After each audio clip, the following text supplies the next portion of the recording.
see. Are we up? Are we going live now? This could be live, maybe.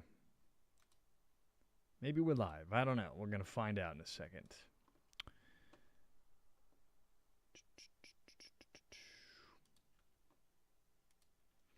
Hi to everyone who's tuning in.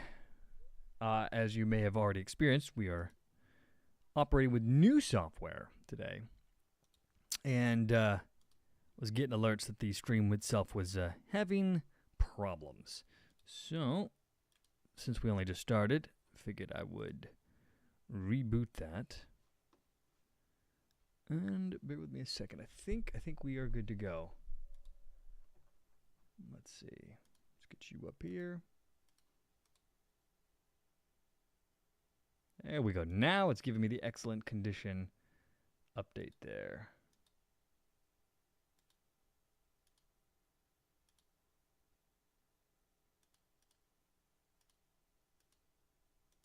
Okay. All right. I think we're about as good as we can go for this. So welcome to the chat. Everyone who's here, and even if nobody is, it's good times. This is the smaller channel where we can mess around. This was a story that I wanted to cover yesterday, and I didn't get a chance to, and so we're just gonna do that here. And so essentially, what you're seeing right now, hi Willies, welcome. Yeah, this is a new software that I'm running with, so it's been a little wonky today. But it looks like everything's operating. I'm using OBS Studio as opposed to Streamlabs, but I'm running a Streamlabs plug-in to OBS because trying to swap back and forth between the two YouTube accounts was causing chaos, and it was not playing nice. So I didn't get to this yesterday, and I because of the software issue, and so now that I got a chance, I kind of want to talk about it today. So basically, the shutdown, you got a big battle going on between both parties trying to blame the other for it. You've got Schumer and co. trying to blame Orange Man bad, Hitler, the Republicans. And Republicans, of course, are firing back. And then Donald Trump is taking the cake with his endless memes, nuking everybody from orbit who's getting in his way. Now, I'm noticing a pretty wide range of emotions from people who are covering this story, particularly from the media. So, one of the things I saw that was fascinating is the way it's being reported right now is that on one hand, Democrats are outraged. They're angry because there's a lot of firings going on. There's things getting shut down because there's a lack of money. Problem with the server 404. Yeah, there was a skater. There was an issue there where with the new software, it wasn't rendering the frames correctly, so I had to reset the settings. But yeah, so on one hand, you've got the reports going on saying that the Democrats are outraged because federal employees are getting fired, and then on the very next news article from the very same news company, you'll get stories that are insinuating that the Democrat Party is pleased with the shutdown because they think that the firings are going to hurt Trump, and it's all good for them, and so they're happy. So on one hand, they're angry. On the other hand, they're happy, and it seems to never end. But one thing is true. The shutdown, I believe, is aiding the Trump agenda. And we can see this by his continuation to eliminate the sludge inside the federal government. And by that, I mean the never-ending bloat, the waste, the fat, the obesity that is the federal government's employees. They're like a festering sore within the federal government. This is where you get the so-called deep staters, the people that stay there for decades. Don't have any kind of accountability to the American people. Well, that seems to be the agenda, both with Trump and the Doge attack that they did earlier this year. Now, prior to this current shutdown, thanks in large part to the never-ending court battles with the Trump administration trying to stop him from firing employees, there was supposed to be over 300,000 federal employees already fired. Right now, there's only about 220,000 prior to the lockdown. This is because corrupt judges at every step of the way were trying to stop him from firing his own employees. They answer to the president. They answer to his administration. But the court system and, of course, the Democrat Party with them have been doing everything they can to slow him down. So now, out of the 220,000 that have been fired out of the 300,000 scheduled. You're looking at $35 billion a year in unnecessary salaries gone. From the IRS, from the Treasury Department, they fired 31,000 people. Agriculture, 21,000. Defense Department, 20,000, etc. And so, however, now that the shutdowns are ongoing, now this opens up the portal for Trump to ramp up firings again. And they've already laid off another 4,100 federal employees. And now you've got J.D. Vance, who is hinting that a fresh round of layoffs might just be around the corner. So, this is where then we get to Axios. This is going to be a left-wing rag. This was posted last night, and again, I didn't get a chance to get to this, so here we go. It's titled this by Andrew Solender, saying, "This is a disaster. Congress erupts at Trump's shutdowns, mass firings." Let's open you up here. Members of Congress pushed back Friday against the White House announcing their layoffs of federal workers as part of the government shutdown, which, of course, Donald Trump had telegraphed from a mile away, saying, look, if you a-holes shut down the government, great. We'll get more firings in. You know what's coming. Why it matters, Axios writes.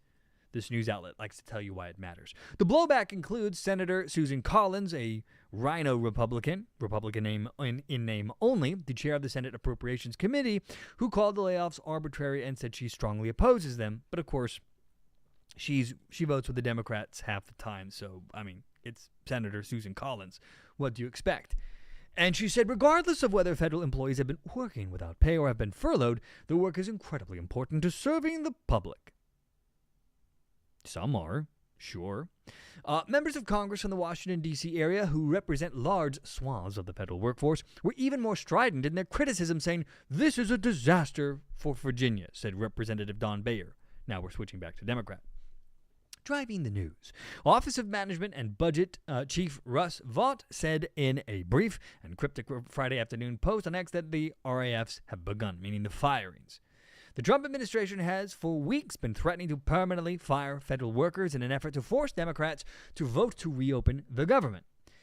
The firings are happening at agencies across the federal government, including the Department of Homeland Security, Commerce, Treasuries, Education, Health and Human Services, and Energy, according to the reports. What they are saying, Axios writes. The mass firings, Russ Vought or Void or whatever, and the Trump administration announced Tuesday and today are cruel, illegal, and yet another attack on our economy. What is with these guys and always calling firings illegal? When they're in power, well, maybe that's because the Democrat Party never wants to fire federal employees, so I guess I could see that. And then you have Senate Minority Leader Chuck Schumer saying they're callously choosing to hurt people, the workers who protect our country. All of this stupid political theater from these guys. These are the people that inspect our food, respond when disasters strike. This is deliberate chaos. Well, Schumer knew this was going to happen. So, okay, deliberate by who? Now, cabinet secretaries and agency heads throughout the administration have warned against this kind of top-down mismanagement and the dysfunction it will cause, said House Appropriations Committee ranking member Rosa DeLauro. Lauro. Now, here's a funny thing about all these employees. I look at X, formerly known as Twitter, right?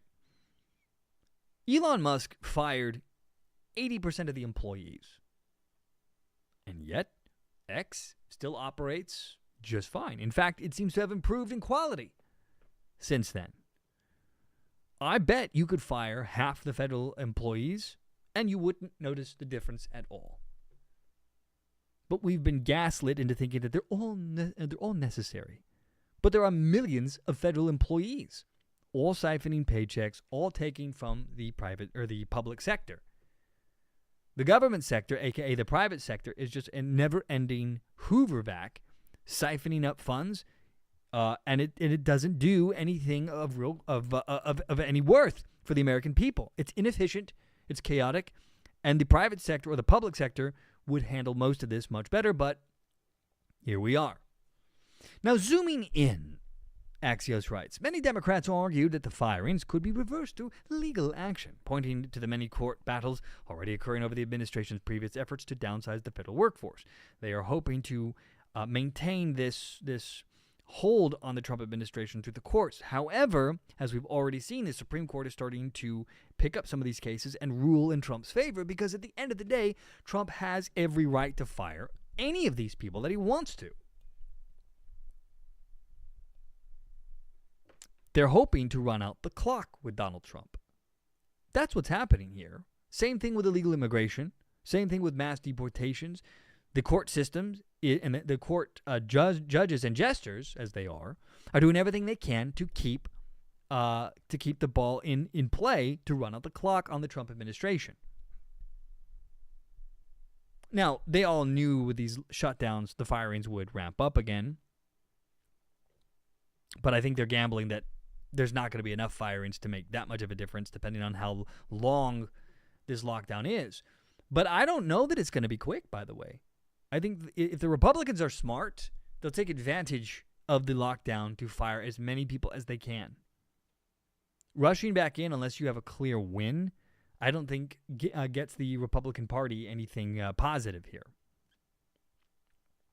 What to watch, Axios writes. Democrats on the House Budget Committee said in a 2-page paper, or a pager, that there could be legal consequences, blah, blah, blah, saying agency leaders who direct this work and human resources employees who conduct this work run the risk of being prosecuted. Oh, so they're now trying to threaten people who work for Trump with prosecution, including fines or imprisonment for doing their jobs.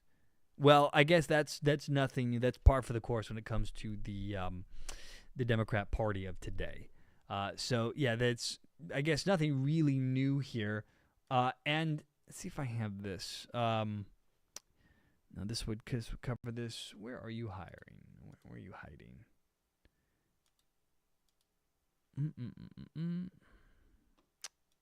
Nope. That's my Tish James, which I'm going to cover later. Let's see. Well, I guess some of my shutdown links are closed. Well, I'll have to rectify that. That's fine. I wanted to do a short stream anyway today, but I had some additional stuff here I was going to cover, but I'm going to have to dig that up later. I might add that after the fact in post edit maybe. But I don't see the Democrat Party winning this fight right now. It's possible, of course. Anything's possible. But the Democrat Party doesn't seem to have a plan here. So, who knows? Well, I don't have my follow-up links here. Let me see if I have it here. Bear with me. See if I can pull this up here. I have.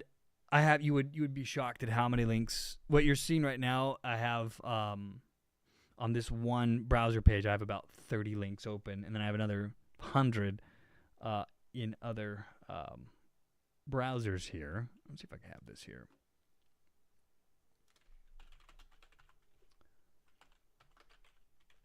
Nope.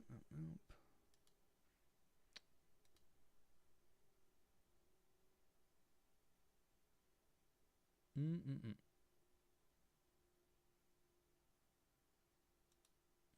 see.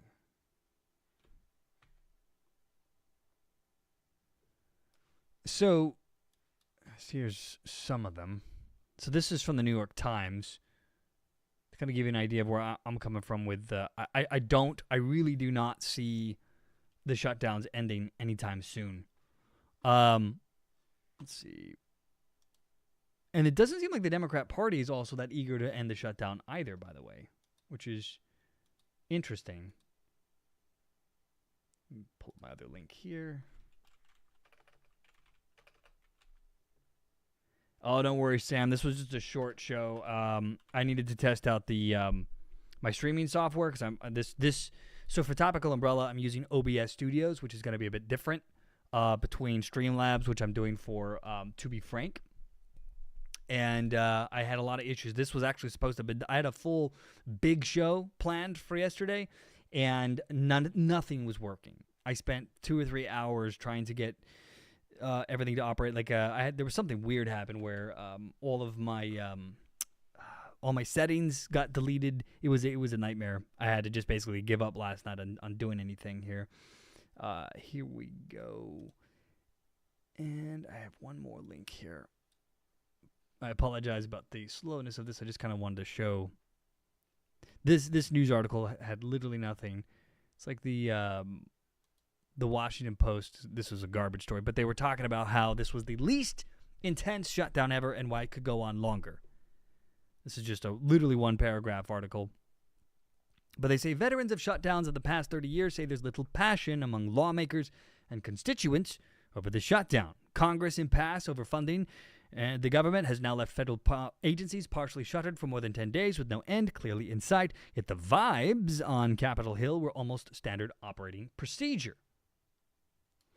And then I had this follow-up with it where Trump's shutdown layoff deepens impasse, angry Democrats. So it seems like everything that's happening right now, neither side is in a hurry to end the shutdown. The left-wing media will tell you that it is because that the public is siding against Trump. I don't know that that's true. And honestly, I don't think that most Republicans really care because most of us are not affected directly by government shutdowns unless you go to a national park. Most of us get up, live our lives. We get up in the morning, go get breakfast. There's no federal government there in the kitchen. You go to work. You use your electricity. You live your life. You get in your car. You take your Uber, whatever. There's no big daddy federal government there to hold your hand. Now, obviously, there are some Americans who are directly affected by this, but most people aren't, outside of the actual federal workers themselves. But most of them they're all going to get their back pay anyway. So most of this stuff is political theater. And for whatever reason, since the beginning of this millennium, I don't think we've had a true ballot. I don't think we've even had a regular budget in the last 15, 20 years. It's always these endless continuing resolutions, which themselves seem like a real bad idea. I don't know why we don't go back to doing regular budgets, except, they get these every couple of months shutdown battles, and then I don't know. It's just weird to me, and I am not a big fan. So, yeah, expect a lot more shutdowns. It looks like that the JD was hinting that there's going to be another big wave coming in. And again, I think this is good. Most of these people need to be axed. Again, I think the federal government, you've got decades of bloat that needs to be cleansed. I was a big fan kind of cheering it on earlier this year when you had a lot of the firings going on. Not because I want to see people necessarily lose their jobs, for each individual. But as a whole, we cannot keep allowing these people to just siphon off hundreds of billions of dollars a year of our tax dollars. These people would be better served working in the private sector where they also don't have power over us. So, personally, I'm a fan.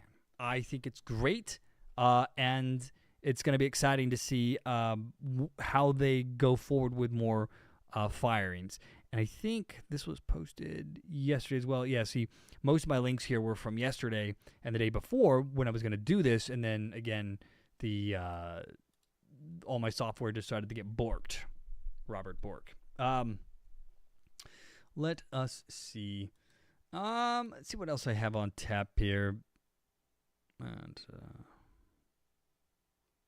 yeah, I was going to talk about Katie Porter yesterday, but now everyone's already kind of discussed her. Obviously, she's been having some meltdowns, and now people are putting her on blast. This was going to be a part of yesterday's show.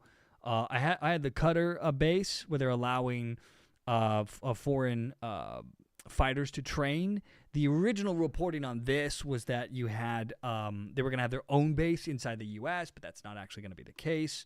So, and we didn't get to that. And then there was the Antifa stuff where you've got the media trying to convince you that Antifa is not real or that there's no leaders, and that's nonsense. There have been people who seem to be some type of leader for Antifa have been fleeing the country. There's the realization that they could, you're looking at domestic terror.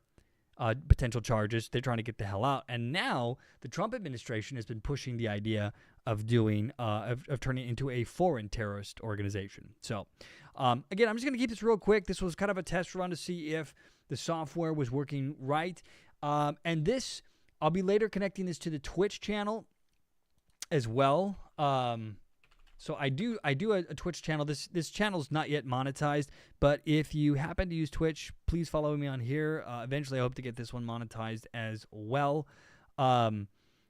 This is actually where I've been doing some test streams to try doing this stuff live, because for a long time I have done everything as pre-recorded. So I would do my research, I'd write what I wanted to say, and then I would film it. And I love doing that. I've done like 700 episodes with Trial Site News and now Topical Umbrella. But I wanted to get into the live stream space, which is an entirely different monster, because I don't know what I'm going to say before I sit down. I'll have some very small research to kind of get the ball rolling, and then I just want to be able to play. And so this is where I'm trying to slowly transition everything. It'll be kind of a hybrid for a while, and I hope you guys enjoy the new format. There's a lot more risk, of things going wrong, but that's part of the fun. Sam says, I heard Portland will allow the police to help ICE. Really? Let me look into this. Hold on.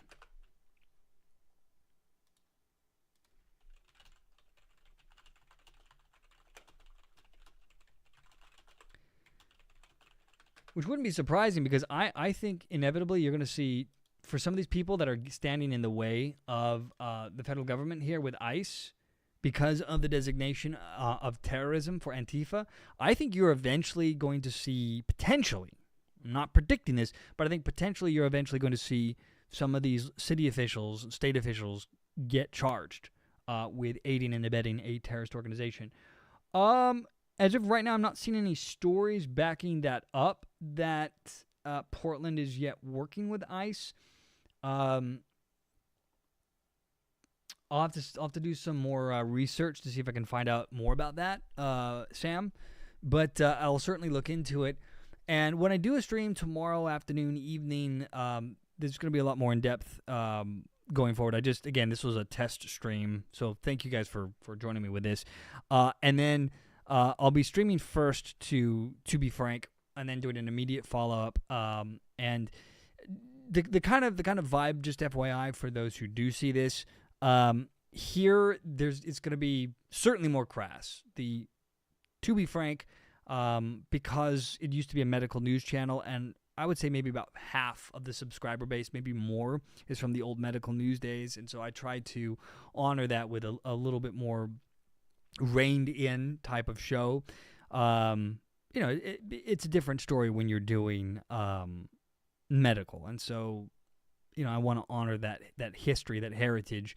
And here there's going to be more sarcasm, more humor as we go forward. So again, this was kind of a freewheeling stream today. I figured I'd touch on the shutdown. Most of what I had to say yesterday was already outdated, so I just kind of figured I'd just move forward and just touch on it, test the stream, make sure it actually works. And as we saw, my first attempt did not go well. So, so I will certainly do more on this channel, more streams, and then I'm gonna do some more pre-recorded stuff as well. And we'll start playing with this formula more as we go along. And future streams will be significantly longer than this. It's just I needed to kind of test it, and I wasn't even sure if anyone would be on at this hour. Because this channel has only a couple thousand subs right now, and it's kind of hard to tell when people are on, when they're not. But for the next probably 2 to 4 weeks, most of my streams are going to be in the afternoon, evening, around this time, maybe a little bit earlier for both channels, until I can kind of switch over to full-time content creator again. Right now I'm having to do other stuff during the day, so that makes it difficult to get earlier shows. But eventually this will go to, I'll be shifting to full-time content creator, and then from there it'll be, spending more time with you guys during the day. So thanks for indulging me on this little quick stream. Thank you, Sam. Thank you, Rev. Thank you, Willies, for joining me. I appreciate all of you guys. And I will see you all in the next show, probably tomorrow.